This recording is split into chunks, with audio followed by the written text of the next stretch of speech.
Hi, welcome back to my channel. Today I'm going to teach you how to add a camera to your animation and how to animate the camera, how to add keyframes, and how to change camera angles on your timeline. So let's jump right into it. First of all, what you want to do is go to New Collections, right click or press this little plus button up here, double click here and write camera. After you do that, make sure that it's highlighted blue, add a camera. So here you'll see a drop down, press this green button, this green camera. What I like to do is go to view, align active camera to view, or you press 0 on the numpad. So here we can see where the camera more or less is. And if you go to view, and press camera to view, here's the full bit, anything you do with the mouse, wherever you move the your window, it will move the camera with it. So if you don't want to do that and you just want to lock the camera, switch that off, and then you can just move the camera the way that you move anything else. You can press G for up and down, left and right. And if you do GY, it will go forwards or back, you can see. Or GX, it will move it only side to side. And GZ, up and down. I personally like to do camera to view just because I feel like I've got more control. But I have a mouse with a scroll on it, so that could be why. And so whatever you prefer. Right. So let me just switch this off. Right.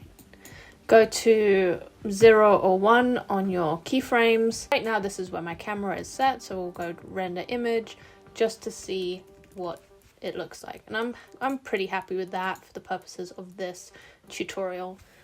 So let's press I, and then if you want to do K location rotation, I usually like to do this if I am doing a movement. So what I'm going to do right now is I'm going to jump ahead 20, let's say 24 frames, and I want to go to here.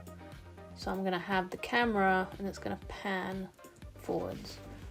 Okay, location rotation, or you press this auto key button here.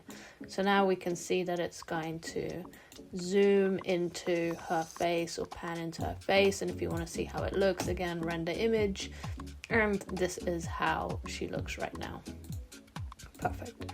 Okay, the lighting is not great. So moving on. So we're on our camera. By the way, quick tip here. Oh, I didn't mean to do that. So that is why it is important to maybe not do view to camera, because if you forget and then you're trying to like move around to see things, that might happen.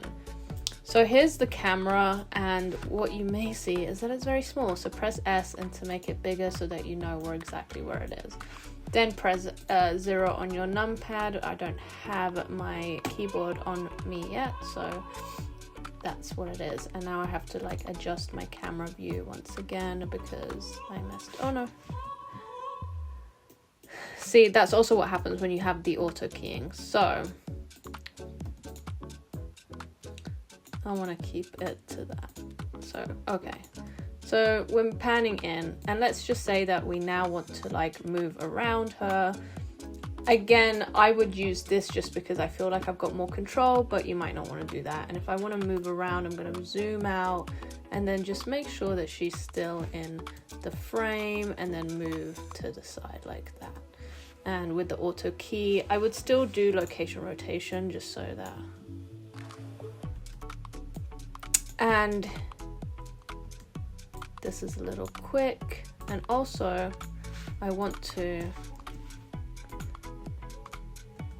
the move to start after here, because here it will just do whatever it is. And you can add like subtle movements, so if you still want her to be in the frame as much as possible, go slowly, and there we go.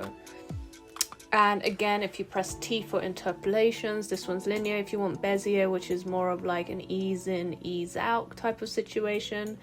And if you do constant, it's just going to change where the keyframe is, so you don't actually want that for this. So Bezier, Then you can just try, and then you can just try with these. As you can see here how the graph looks, you can have like maybe more of a bounce, more of an elastic.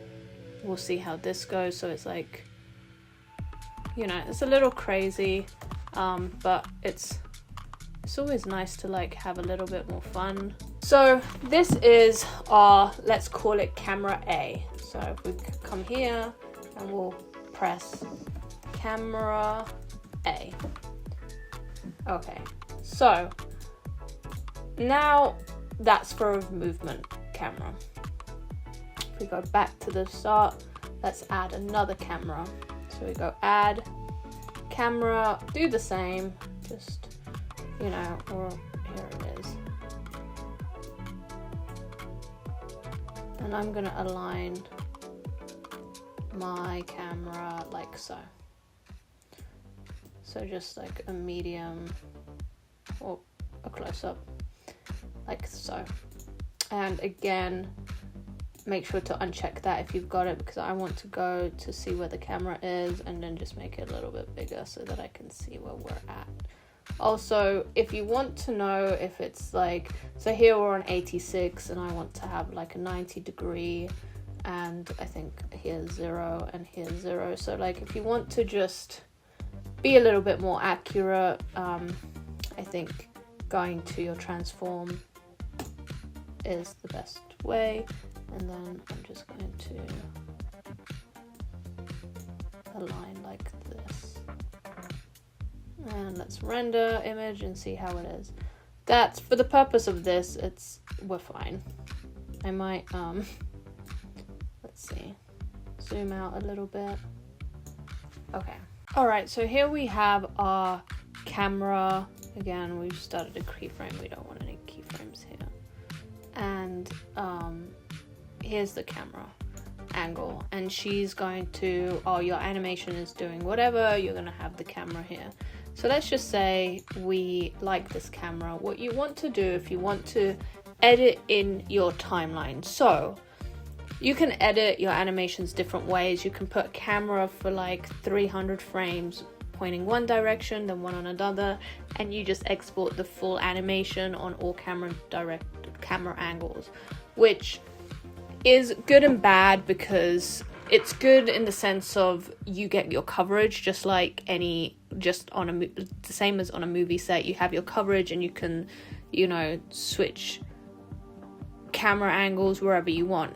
However, let's say it's 300 frames, let's say it's like, if you have something that is 10 minutes long, you don't want the camera to export that many frames, especially if you're exporting in cycles. But here is a way to do it in the timeline, and if you already know what you want. So if you go on camera, then come onto the timeline and press Command B, you're going to see that it's going to have a camera here.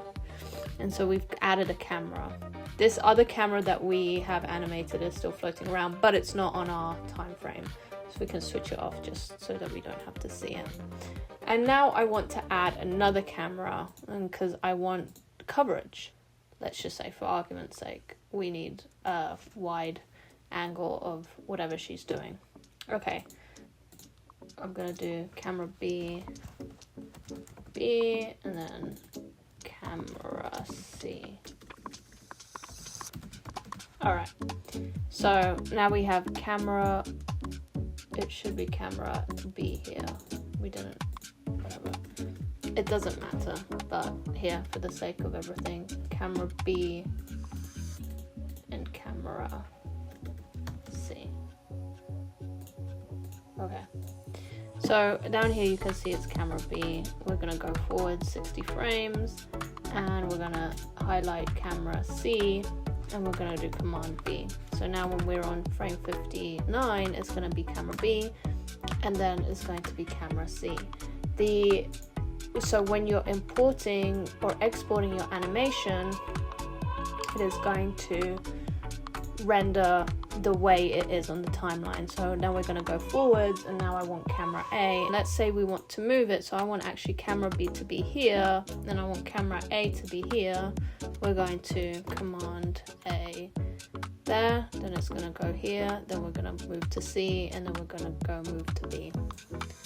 And that is how you animate your camera on your timeline, and this is how you add different camera angles and how you add keyframes. So let's say you want to replicate this scene, but you want to change the cameras, you want to change the lightings, but you want to keep your minifig in the middle and whatever else. Go to scenes and then click on your scene here. What you want to do is press these two little buttons where it says use a new scene, and then do full copy. Change this to scene 02, and then make sure that it's highlighted. Come here to view layer, and everything is exactly the same. But let's say you want to change the lights. So here you want, let's say we want purple lights, just so that we can see a difference. I'm just going to put purple light here, I'm going to put red light here, and then the point light, let's make it like that. So when you render an image,